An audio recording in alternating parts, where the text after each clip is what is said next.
Richard Scoliar melanoma doctor's high-stakes gamble to treat his brain cancer. The resilient community of Grindavik has for the past weeks and months experienced the relentless forces of nature, once again proving why Iceland is often called the land of fire and ice.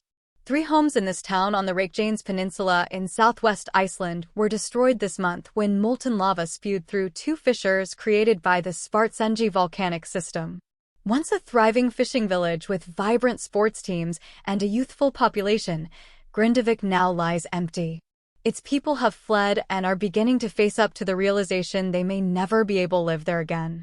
So uncertain is their future, one woman said she wished her home had been swallowed up by lava.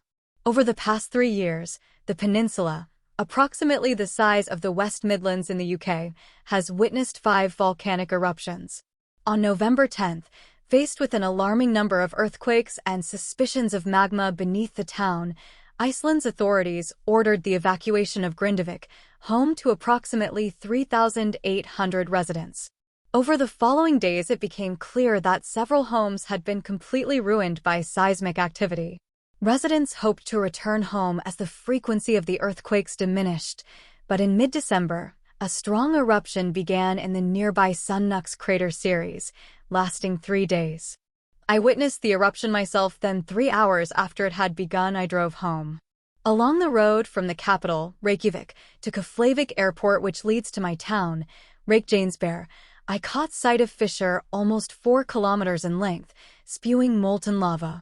It felt as though I was watching the gates of hell opening. Grindavik was spared for the time being.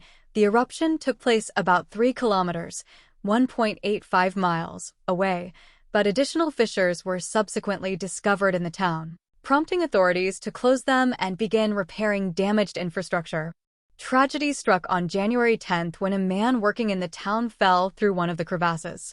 After a brief search, the operation was halted due to the dangers involved.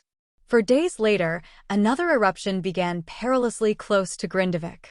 From the Icelandic Civil Protection Central Command Center in Reykjanesbær, I witnessed the live feed of the eruption from the Sunnux crater series. In the weeks leading up to the January eruption, the government had decided to erect protective walls in an attempt to prevent lava flowing towards Grindavik and the nearby Svartsengi geothermal power plant. For the first few hours, the protective walls proved helpful, though the fissure had to some extent opened through one of the walls. That meant some lava flowed toward the town, but the walls kept most of it at bay. Around noon on January 14th, I was watching with other reporters next to the protective walls in Grindavik when I and others caught sight of smoke appearing from behind the walls, from the town itself. The sheer size of the protective walls prevented us from seeing what was causing the smoke. However, an eerie feeling struck me that this might be another fissure opening behind the walls, leaving the town completely unprotected. In the next few minutes, those fears of mine were realized. They fled as lava spilled into town, and they may never return.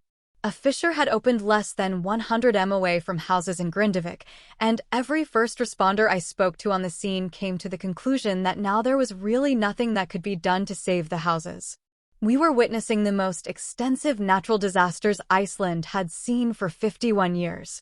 Iceland eruption. In the land of fire and ice, a volcano erupts after weeks of intense seismic activity. Watch now on BBC iPlayer, UK only. Glued to their TVs, Icelanders watched as lava engulfed the first houses, a surreal and heartbreaking spectacle. Though the eruption was short-lived, 3 houses were lost. Now into February, the people of Grindavik find themselves scattered across the country, unable to live in their hometown. Paul Valur Bjornsson has had to leave his Grindavik home for Reykjavik and feels the government has not sufficiently managed to help ease the uncertainty that the town's population feel about their future.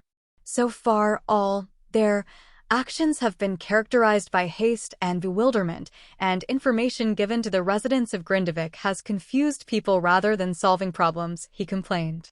All the administration surrounding the efforts has been completely unacceptable, and it is clear the responders were in no way prepared for an event like this, which is absolutely incredible considering that these earthquakes and eruptions started 3 years ago. Their lives have been upended since November 10th. They have not been given a return date by authorities, and it's not clear if the town will ever be safe to live in. Even if residents are allowed back, some may be too traumatized to return. They also face the financial burden of mortgages on houses they cannot live in. Icelanders and their government are united in offering help.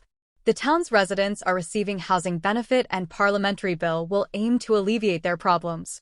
When Bryndís Gunnlaugsdóttir told a meeting of Grindavik residents in January that she wished the lava had destroyed her house too, she was greeted with thunderous applause. Such a level of despair is hard to imagine, but when I asked her about it, it somehow made sense. It's been 80 days since the evacuation took place. In those 80 days, the people of Grindavik have not had a home, she explained. Our community is hurting, and we have no idea what the future holds for us.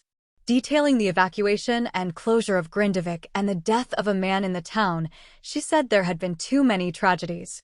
I said I wanted my house under lava because then there would be an end to the uncertainty. I'd be compensated and could build a new life and focus on the emotional pain that follows losing a community, at least for some time. I feel many residents of Grindavik agree uncertainty is the worst enemy now. Grindavik's fate is unknown, although its community holds on to the hope of going back. There is no way of telling when or where the next eruption will begin on the Reykjanes Peninsula. But Icelandic scientists mostly agree that it is not a matter of if but when.